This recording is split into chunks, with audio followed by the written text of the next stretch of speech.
The implication that Kristen was trying to kind of push is that I used Sheena and I like sought her out so that I could get on reality TV. And all I can say to that is that's not true. Virtual reality.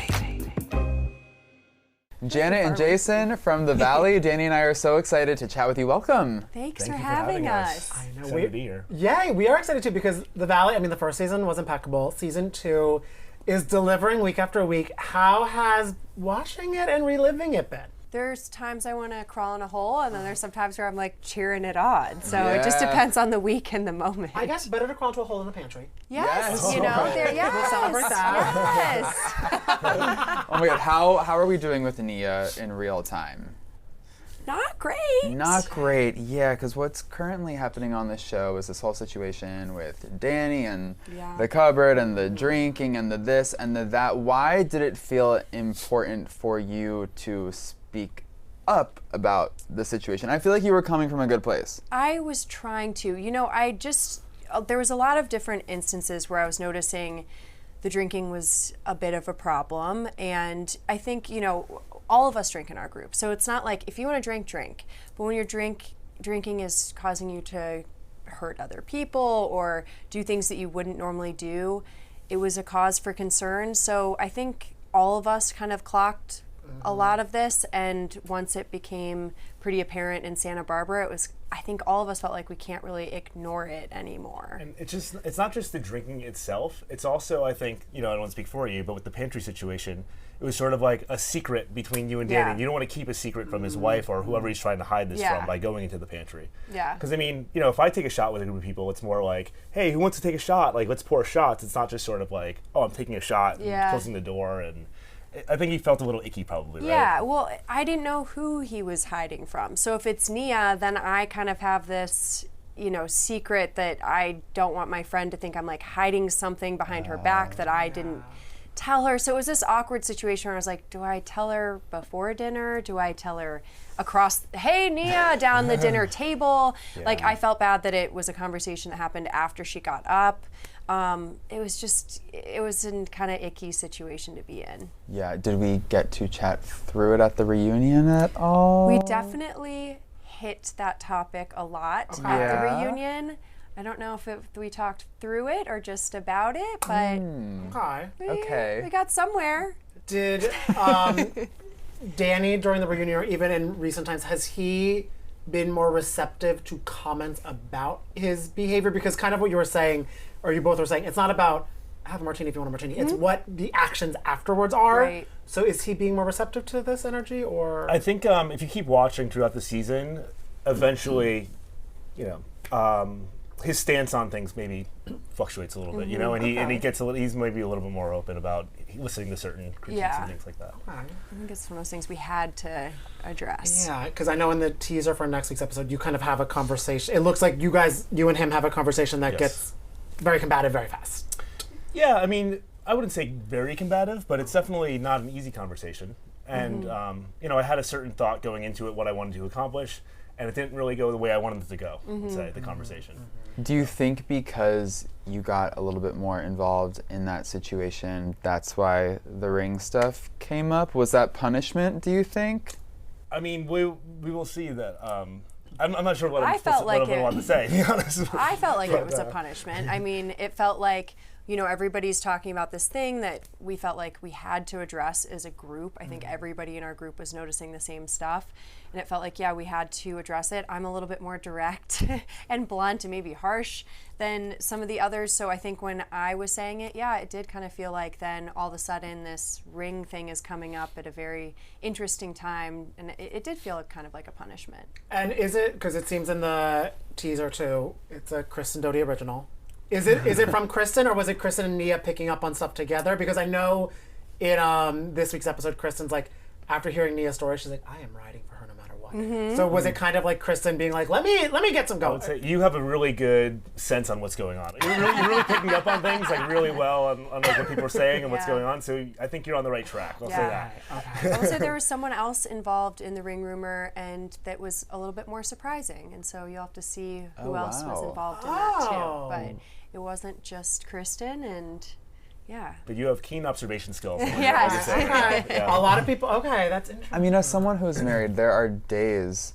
I'll go for days at a time, and I'll forget to wear the ring. I don't wear it to the gym. It's just, I don't know. To me, it's like not that serious. Where did this stem from? Was it just like one sighting without the ring? I honestly don't really know where it stemmed from. I definitely go out without a ring often because I go to the gym without my ring, etc. But you know, when it's said you take your ring off, it's not just like, oh, he doesn't have his ring when he goes to the gym. There's an implication that I'm taking it off to do some dirt, you know, like that I'm trying to like pick up some babes or something. So, but yeah, I would never do anything to. You know, Janet knows that there's nothing. Jason's a very trustworthy person. I mean, my first thing I think when I heard that was like, nah, I don't think so. And also, I feel a lot of people get turned on by the ring. So you're like, if you're gonna, I've made that point before. I've made that point for sure. Is that I always thought that like that's the thing. It's like you're a guy, you put the ring on, all the girls flock to you when you have a ring on. Not when you take it off. They know he's stable, willing to commit. Like, exactly. It's more of a turn on. Well, we were just chatting earlier. The fandom loves Jason. 65% was the poll when the other day. 64%. 64. That rounds out to 65. 1% margin of error. How are you handling all the thirst for your husband? I love it. Yeah. I love it. My favorite thing is like when a gay guy will message me and be like, I want your husband. I'm like, yes. I'm like, it's like such a compliment. And I've always known how attractive and wonderful he is, so it's nice for him to get some recognition from other people. Get some recognition for my hotness from other people. I tell him all the time how hot he is, but now he has some other people. He's like, oh, you're just saying that, or like, you know, I have to say it. And I'm like, no, look, 65%. That's a good. How are you handling the thirst? Do you like it? Are you uncomfortable with it? I don't really feel. I mean, I don't leave my house very often, so I don't really feel it very often. It's not like a thing that I'm really noticing too much. But no, but I mean, I'd rather people think I'm hot than not. Right? Not the pick. And I love you're not noticing people are attracted to you. You also, Janet was saying, you don't really realize that you're on a reality show a lot. So how is realizing like getting in the mix more and having these conversations that then get confessionalized and discussed and everything? Like, how is that for you? It's absolutely terrifying. Season 1, I was more able to kind of sit back and just comment on other people's stuff. And then season 2, I'm thrown more in the mix. So it's a different. I feel like this is my first season of reality TV. Okay. I feel like season 1 wasn't as much. This is way more. I'm feeling more exposed for sure. Well, and acting as the Jax Britney liaison, that is a heavy role to take on. What was it like stepping in? Like, why did you decide to do that, Jason? That's tough. I'll tell you. So over the pandemic, a lot of it, me, Janet, Brittany, and Jax, we were sort of in like a pod. Like we would hang out with each other a lot. We live really close to them. We're like walking distance from them, so we saw them a lot. And so I definitely feel like Jax is the guy who I want to help out if I can. He's a friend. He's a guy I care about. You know, I know he makes mistakes like we all do, and he makes worse mistakes than others. But I think he does have a good heart, and I've been proud of the way that he's been. You know, he did the rehab. He has been sober for like multiple months now at this point. He's trying. He still makes mistakes all the time, and like Brittany will tell you that he makes plenty of mistakes all the time. But he's working hard, and I want to be there to support him. Yeah. Are they getting to a good-ish place of co-parenting? I think they're still working through it, but they do have good days. I mean, both of us have gotten very close with Cruz and love and adore that kid so much. He's the sweetest little boy in the entire world. And, like, we just spent Easter with them and had a good day there, and like Cruz was so happy seeing both of his parents there, happy and enjoying the day, but I know it doesn't always last long of them getting along, so I'm hopeful, like just for Cruz's sake, if anything, that they'll be able to get to a good place where they can coexist. You know, Jax was at Cruz's birthday party, which was nice. So I've seen moments of them being better, and I want to encourage Jax to stay on that path and not venture off to the rage texting. Oh my God, his rage texting, insane. How was the energy at the reunion between Brittany and Jax? It was tense. It was very tense, but I think they needed to get a lot of things off. Brittany needed to get a lot of things off of her chest, and I thought she handled it perfectly. And I think it was good also to have everybody else there, because, you know, it's like if she wanted to call him out for something, it's like he can't be like, well, I didn't, because everybody else can call and be like, we were there too, you know, we saw this. So I think Brittany did a great job of addressing everything she needed to address, and Jax took it. Okay. The J's overall are doing well, because that's what I love. Whenever the Valley cats come in, whenever we ask a question, they're like, it's someone with a J. Yes. And I'm like, okay, that's half of us. So you get thrown into the mix a lot with that. Yes. But I love when another J-Pal Jesse came in, he was singing your praises. Was he? Wait, he said you guys are friends. He did? Yeah, which confused me. Mainly because I'm watching the show and I don't see you guys talking. This is the thing. I'm team. If I'm picking a team, I'm Team Michelle all day, every day. And I've gotten along with Jesse. It's different when you know somebody as somebody's ex-husband or you see somebody through their divorce. Jesse and I probably would be able to get to a place of like having a good friendship if I didn't know all the things of how he's treated Michelle and spoken to her. So there's times where I'm like, oh, he is funny and charming in a lot of ways, but then I'm like, well, I saw the text message of last week, and so I'm mad about this. So I also, though, am hopeful that they will get to a place of peace. Like, Isabella's like the funniest little girl you'll ever meet. This week's episode, bye, thank you. She's so cute. She's so funny. She goes to school and tells everyone, like, I'm on TV. She's just like the sassiest, funniest little girl ever, and they both are amazing parents. I'll give them that. So I hope that they also will get to a point where they can like have dinner together, celebrate birthdays, stuff like that. All the cast of Baywatch and everybody. Yes. Speaking of that, I feel like you're a bit of an investigator. Do we know who the Baywatch actor? I know you know where the Baywatch actor lives. Like, don't even lie to us. Who is it? Is it from? I actually don't know. Is it the French guy that people are thinking online? I'll tell you this: it's not David Hasselhoff. That was my first question. Okay, I was like, is it the Hoff? Because if it is, we need to get him on. Allegedly or not, how are we with Zach? Zach and I actually have a little bit of hope. I feel like on Watch What Happens Live, he played nice, and so I sent him a text and thanked him for that. We went back and forth a little bit, so I'm hopeful. Look, Zach and I we've been stuck with these kind of same sort of issues for a while, but I do want to get to a place of peace with him. I think he's hilarious. I watched, some scenes that I wasn't in of him talking about stuff, and I'm like, oh, that was good. That was actually really funny. So I'm hopeful. I really do. My goal this summer was like to have fun. Like I was like, okay, I get to drink this summer. Like, can't we all like go to Dave & Buster's and have like a really fun time? And so my goal, no, You someone did. else She did. did. Yeah. Janet had a good time. I had a good time. Okay, great. But maybe it didn't happen season 2 where it was all kumbaya and having a good time, but maybe season 3 Okay. Do you know what I was shocked by? The recent revelation that he was Nicole Scherzinger's assistant. Oh, yeah. So you knew him during that time. Yeah. Did you have dealings with Nicole? I've never met Nicole through him, but I also was an assistant at the same time. So the assistants are kind of a small group in LA. I worked for Aveline, which is Cameron Diaz and Catherine Powers' wine brand. That's cool. That was a job I loved, and I still am like obsessed with the wine. So I worked with them. So the assistants are kind of a group in LA. It's like, hey, somebody needs this. Do you know somebody who can, you're always sharing glam people and whatever. So when you know other assistants, it helps your job be a little easier. Wait, how are you and Kristen currently after the reunion? Better Reunion, place? there was good moments and bad moments. Okay. Right now, I'm so happy for her that she looks stunning, pregnant. So any of our BS that we have right now going on, I'm not even thinking that because I just want to send all of the love, health, happiness her way.